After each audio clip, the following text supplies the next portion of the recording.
আসসালামু আলাইকুম।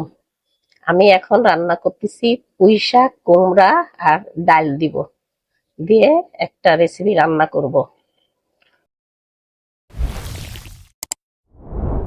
এবার পেঁয়াজ তেল ভাজবো। পেঁয়াজ তেল ভেজে একটু লাল হলে মশলাগুলো দেব। একটু পেঁয়াজটা ভাজা হোক, ভাজা হচ্ছে, ভাজা হোক।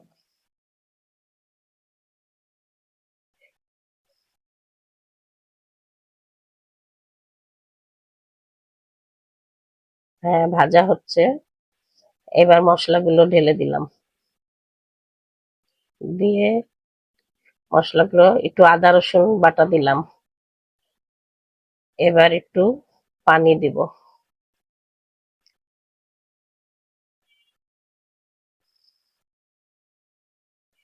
দিয়ে দিলাম পানি। এবার মশলাটা কষাই।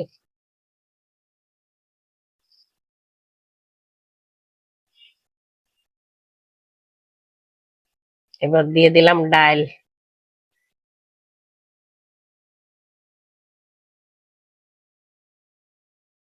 মসুরির ডাল দিলাম।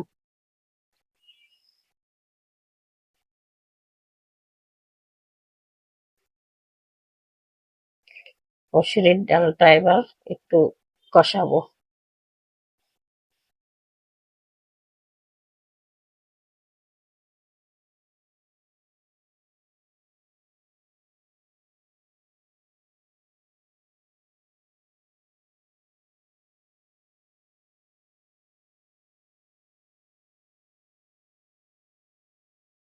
এবার দিয়ে দেবো পুঁইশাক কুমড়ো। পুঁইশাক দিয়ে দিচ্ছি। পুঁইশাক দিয়ে দিচ্ছি।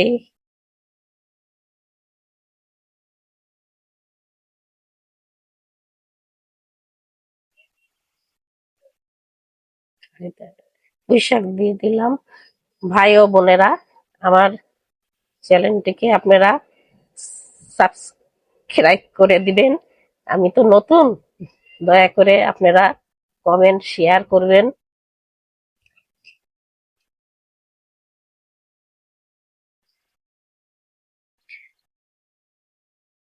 হাঁড়িটা বোধহয় ছোট হয়ে গেছে, হাঁড়িটা আবার পাল্টাতে হবে। এখন আমি হাঁড়িটা পাল্টাবো। হাঁড়িটায় সব তরকারি ধরছে না। হাঁড়িটা চেঞ্জ করে দিই।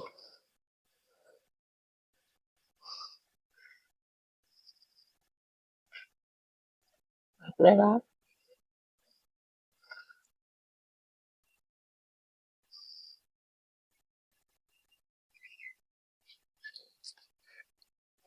আপনারা আমার ভিডিওটা ভালো লাগলে দয়া করে দেখুন।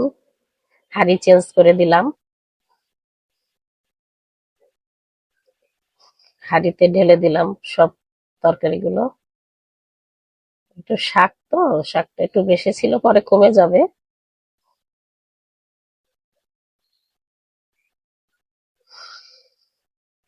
পরে কমে যাবে।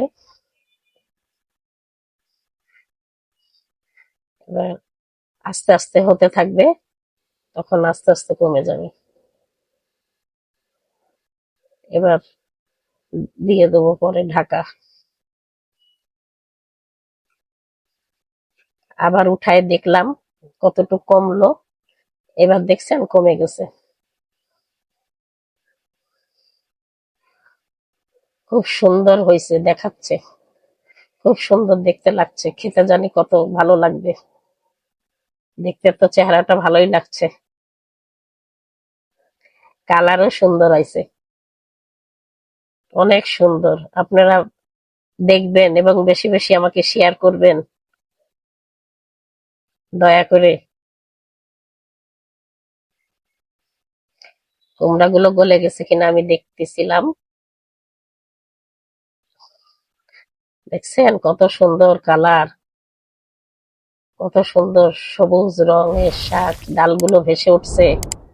সুন্দর।